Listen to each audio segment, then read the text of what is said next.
Assalamualaikum warahmatullahi wabarakatuh. Kepada yang terhormat Bapak Ibu penguji uji kinerja pada PPG dalam jabatan. Perkenalkan, saya Muhammad Rauf, mahasiswa PPG Akidah Akhlak batch 4 tahun 2025 di LPTK UIN Wali Songo Semarang dengan NIM 25031172680. Pada hari ini Ahad tanggal 1 Februari 2026 akan melaksanakan praktek pembelajaran dalam rangka penilaian uji kinerja di MINU Ittihadul Falah kelas 4 dengan materi mukjizat dan karomah. Terima kasih dan selamat menyaksikan. Assalamualaikum warahmatullahi wabarakatuh.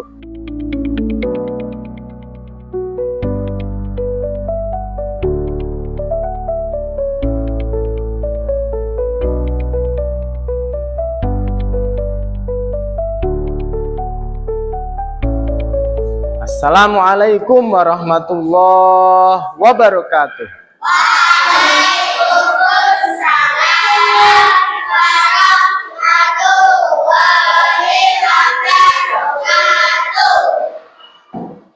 Ya, sebelum pelajaran berdoa dulu, pimpin. Nah, tangannya diangkat ya. 1, 2, 3. Ya Fattahu ya Alim ya Razzaqu ya Karim Rabbiftah qulubana futuhal arifin.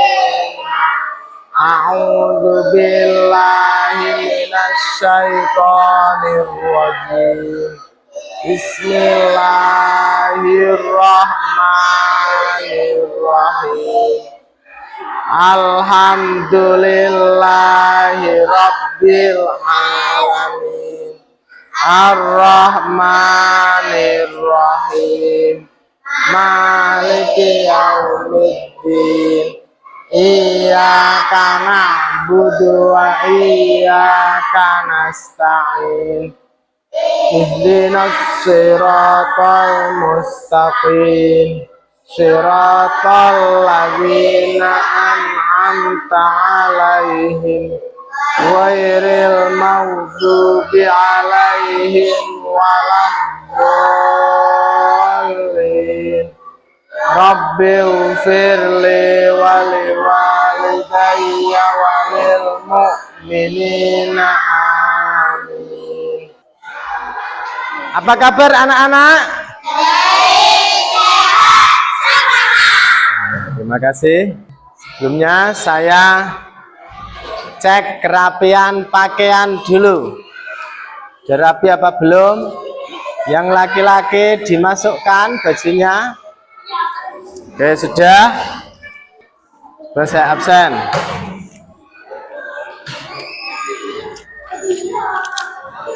Adiba, Adifa, Ari, Alia, Noval, Reva, Silvi,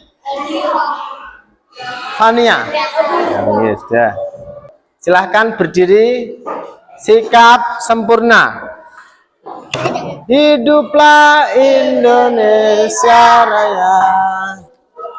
Indonesia tanah airku, tanah tumpah darahku.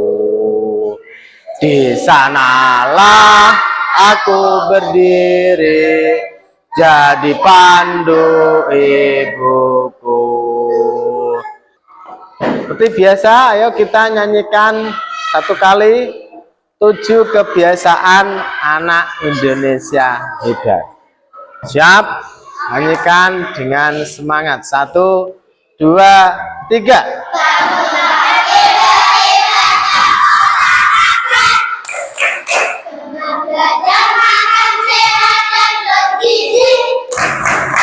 Ayo bermasyarakat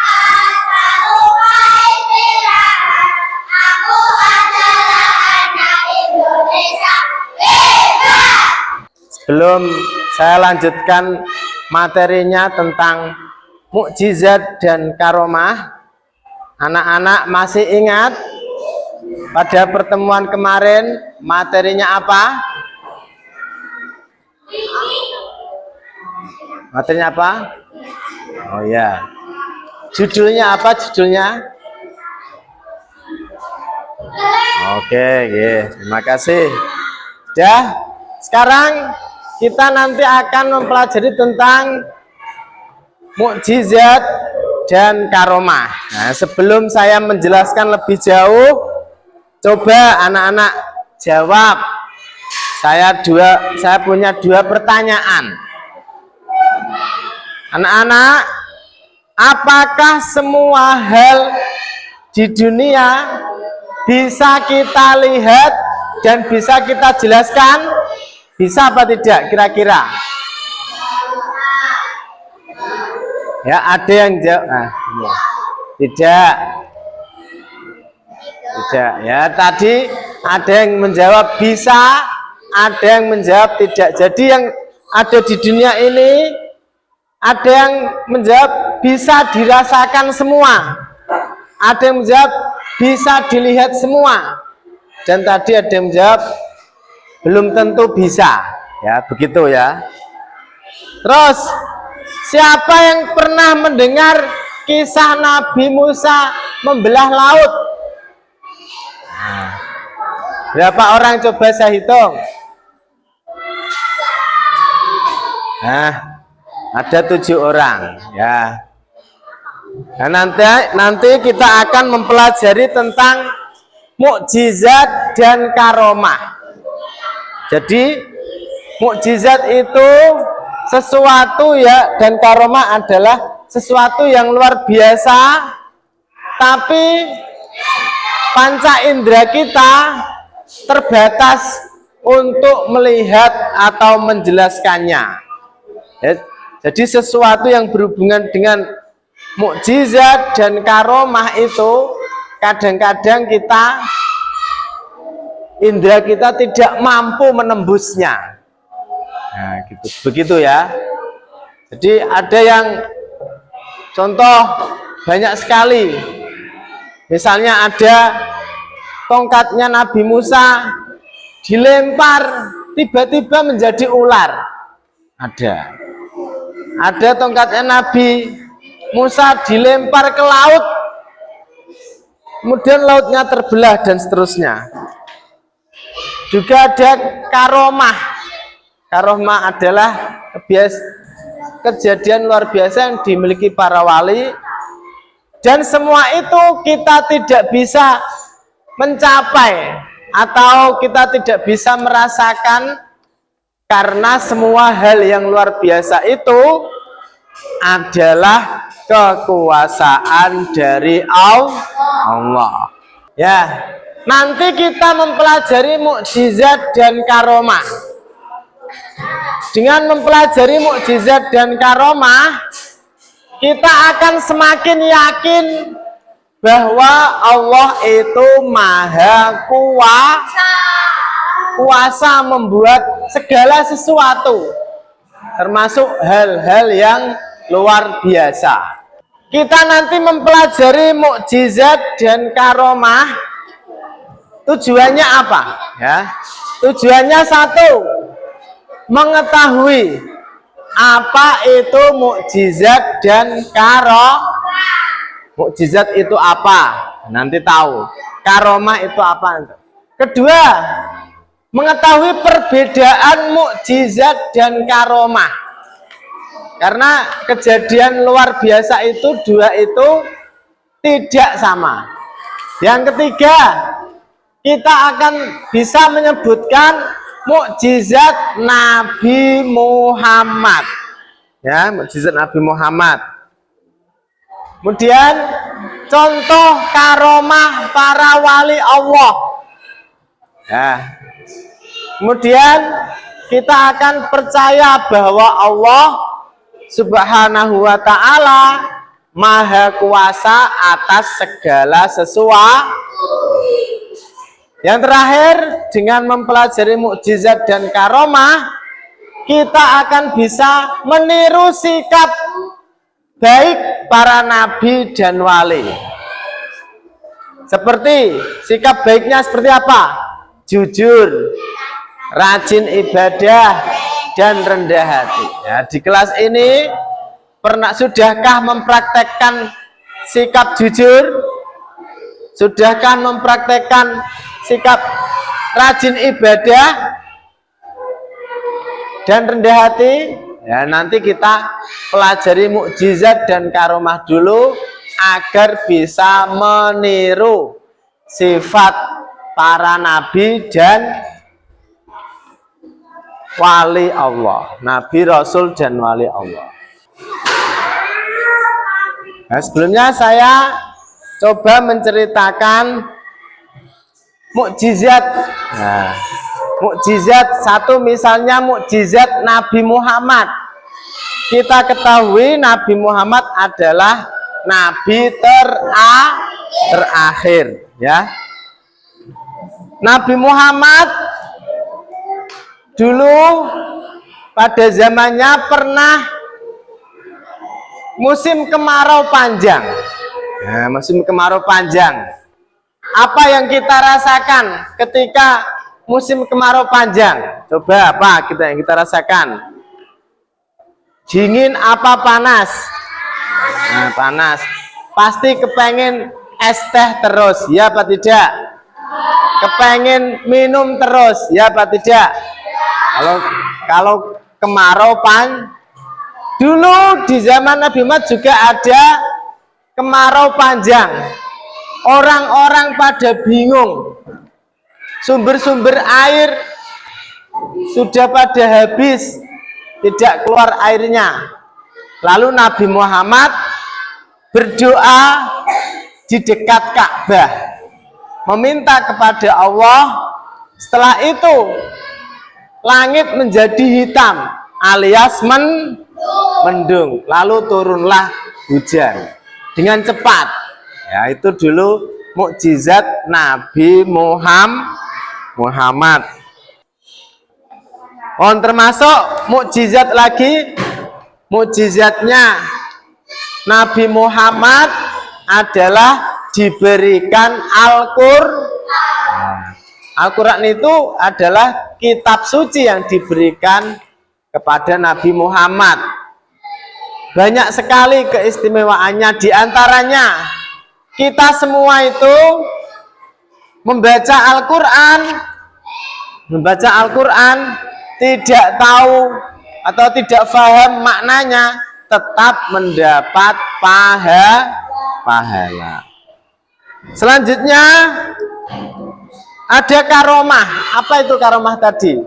Kejadian luar biasa yang diberikan kepada wali Allah atau orang wali Allah adalah kekasih Allah. Nah, gitu ya. Contoh karomahnya Sunan Kudus. Dulu pernah perang. Nah, zaman Sunan Kudus itu pernah perang, punya musuh, tapi musuhnya diserang oleh lebah. Tahu lebah ya? Tawon. Mukjizat Nabi Muhammad SAW menurunkan hujan. Mukjizat merupakan kejadian luar biasa yang berlaku pada Nabi dan Rasul dengan izin Allah Subhanahu wa Ta'ala, dan tidak ada satupun manusia yang bisa menirunya. Di antara semua manusia pilihan Allah ada Nabi kita, Nabi Muhammad SAW, yang dikaruniai ratusan mukjizat sebagai bukti nyata bahwa dia adalah Rasul utusan Allah. Sejak masih kecil, Nabi telah merasakan ujian dunia yang begitu berat. Ya Tuhanku, siapa yang akan merawat anak ini? Ucap Ummu Aiman, pengasuh Nabi Muhammad. Saat itu, Nabi berusia 6 tahun. Ibunya baru saja meninggal dunia, sedangkan sang ayah sudah meninggal sejak Nabi belum lahir. Akulah yang akan merawat cucuku. Kata Abdul Muthalib kakek Nabi. Tidak lama berselang, sang kakek pun meninggal dunia. Dan akhirnya Nabi diasuh oleh sang paman, yaitu Abu Thalib. Saat itu Nabi berusia 8 tahun. Sesuai dengan wasiat ayah, aku akan mengasuhmu. Engkau adalah anak yang mulia. Aku pasti akan menjagamu. Benar sekali, Nabi adalah anak yang mulia. Siapapun yang bersama dengannya pasti akan mendapatkan berkah. Suatu ketika, kota Mekah dilanda kemarau yang sangat panjang. Bagaimana ini? Hujan tidak menentu. Padahal orang Tuhan sudah memberikan berbagai kesembuhan. Jika begitu terus, kita pasti akan mati kelaparan. Setiap hari ada saja ternak yang mati karena kelaparan dan kehausan. Begitu juga dengan ladang-ladang yang sudah mulai mengering.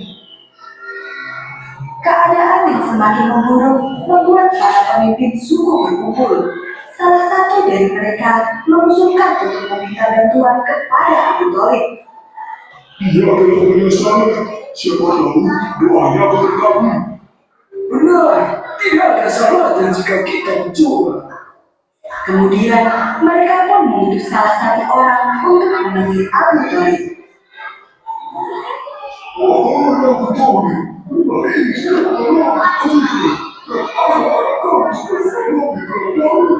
aku baiklah, aku akan datang. Allah Akbar. Langit yang awalnya cerah tanpa ada satu titik berawan berubah menjadi gelap. Perlahan-lahan sinar matahari mulai tertutup.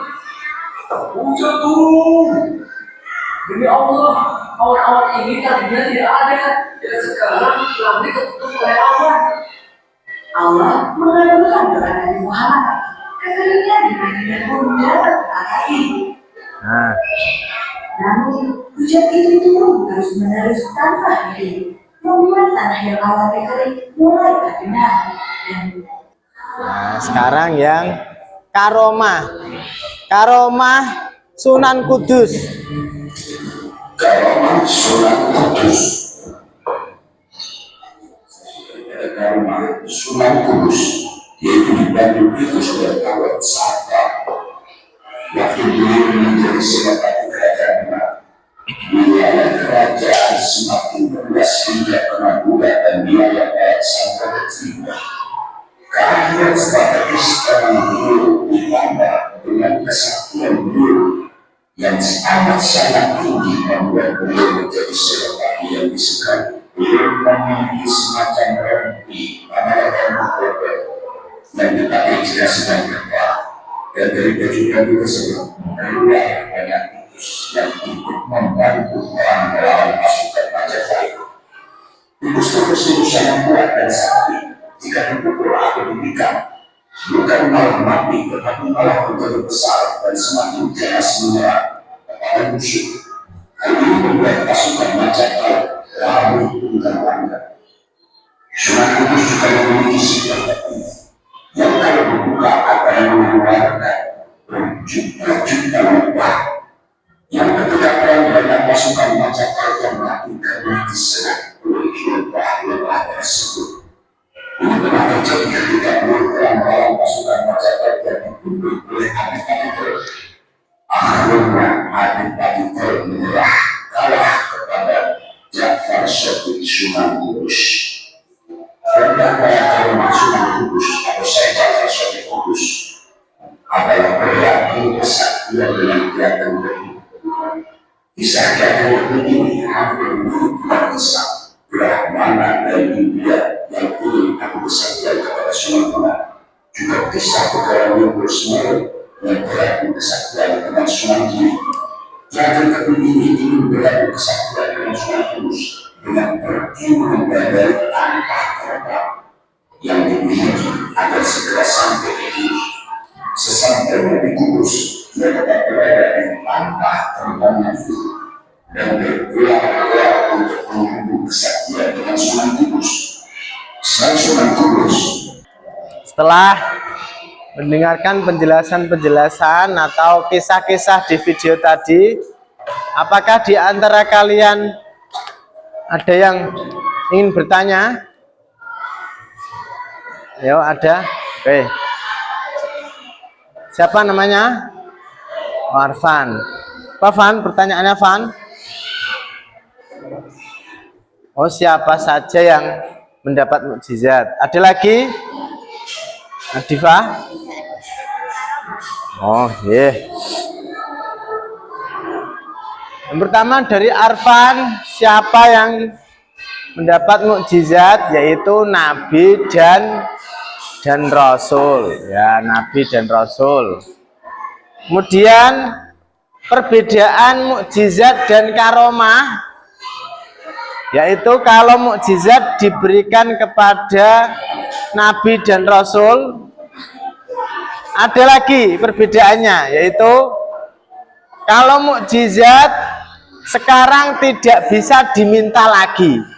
Ya, kita semua ini tidak nabi dan tidak roh, maka tidak bisa minta mukjizat. Kalau karomah, kejadian luar biasa yang diberikan kepada wali Allah atau orang dan itu bisa kita minta.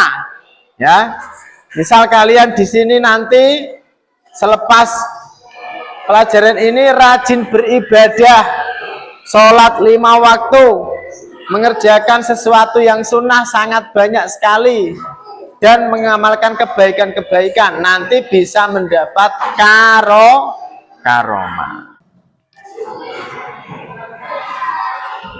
Yang diisi ini saja, ini dan ini saja. Ya. Yang diisi yang D dan E. Ya, yang D dan E saja. Ya, langsung saja, langsung diisi.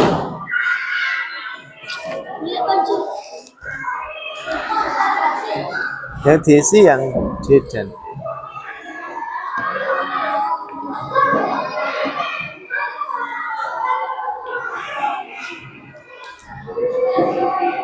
Bagikan. Nama kelas.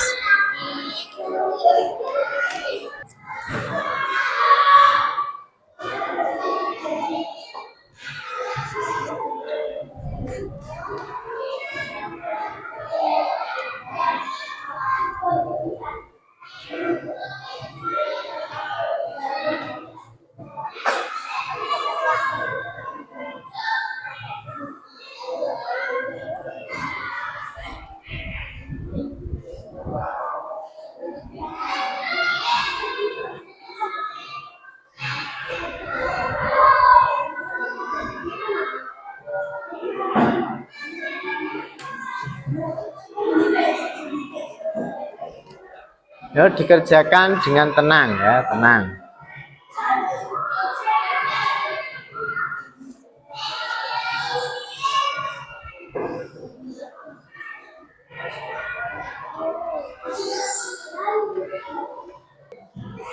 Yang saya panggil maju ya, yang saya panggil maju.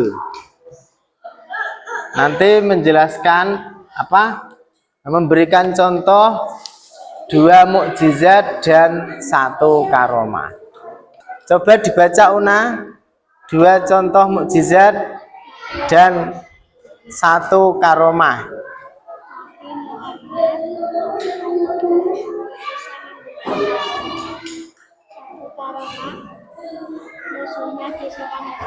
Oh ya, coba saya bacakan. Nabi Muhammad mukjizatnya adalah diberi Al-Quran. Nah, betul apa salah? Betul ya. Nabi Musa membelah laut. Kemudian karomah Sunan Kudus, musuhnya diserang lebah. Ya, tepuk tangan untuk Una. Nah. Selanjutnya maju Bima. Nabi Musa, nah ini punya tongkat, dilempar menjadi ular. Betul? Betul. Kemudian Nabi Muhammad menurunkan hujan. Betul? Nah, betul tadi. Kemudian Sunan Kudus, karomahnya tadi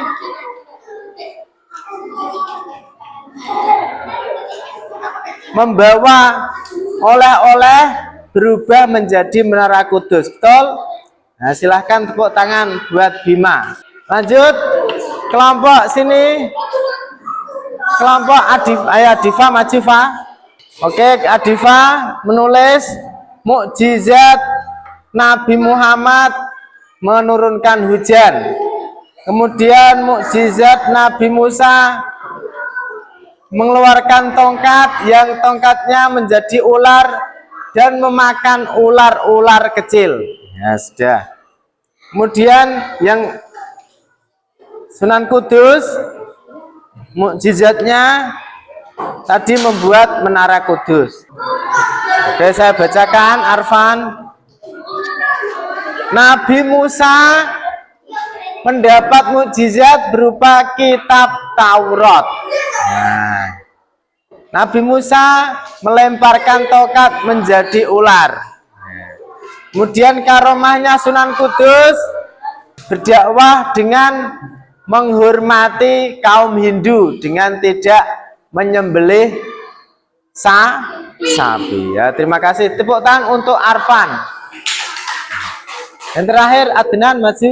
Siapa ini? Adnan menulis Nabi Musa membelah laut ketika dikejar Fir'aun. Betul? Nah, kemudian yang kedua, Nabi Musa melemparkan tongkat, nah, menjadi ular. Yang selanjutnya, karomah Sunan Kudus adalah Gus Jigang. Nah, sang itu Gus Jigang. Oke, tidak apa-apa. Terima kasih. Selanjutnya, mari kita simpulkan perbedaan mukjizat dan karomah bersama-sama. Kalau mukjizat, kejadian luar biasa yang diberikan kepada para nabi dan rasul. Kalau karomah, kejadian luar biasa yang diberikan kepada wali Allah atau orang dan kalau mukjizat sudah tidak bisa diminta lagi sekarang. Kalau karomah kita bisa memintanya, jadi masih ada kuota untuk kita minta karomah. Ya, silahkan yang lain dikumpulkan jadi satu dan dibawa ke sini. Coba kita simpulkan, kita suarakan bersama-sama apa yang dimaksud dengan mukjizat. Mukjizat adalah kejadian yang luar biasa, tidak bisa dilihat dengan panca indera. Apa perbedaan mukjizat dan karomah? Kalau mukjizat diberikan kepada nabi dan roh, kalau karomah diberikan kepada wali Allah atau orang Sekarang, apa yang kalian rasakan setelah mengetahui mukjizat para nabi? Apa yang kalian rasakan? Senang. Apalagi? Hebat. Apalagi? Luar biasa. Apalagi? Heran, ya, takjub, ya, baik.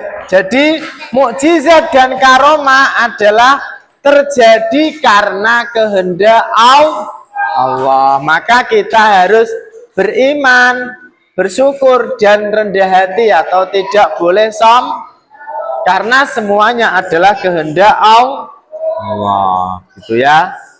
Nah, coba kita ulangi sekali lagi. Duduk. Mukjizat diberikan kepada siapa? Nabi dan Rasul. Karomah diberikan kepada siapa? Nah, terima kasih.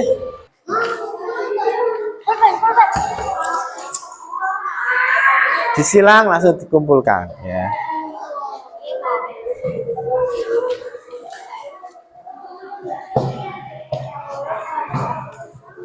Ayo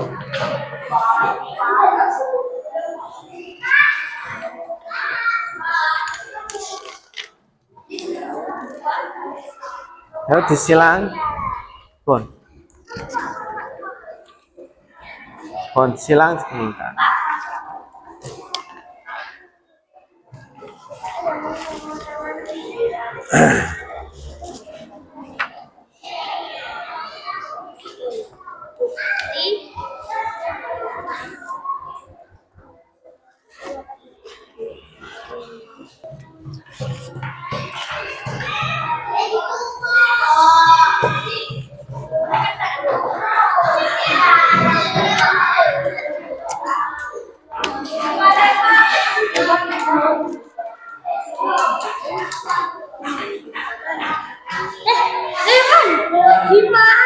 Untuk nanti di pertemuan selanjutnya akan kita bahas tentang materi Asmaul Husna.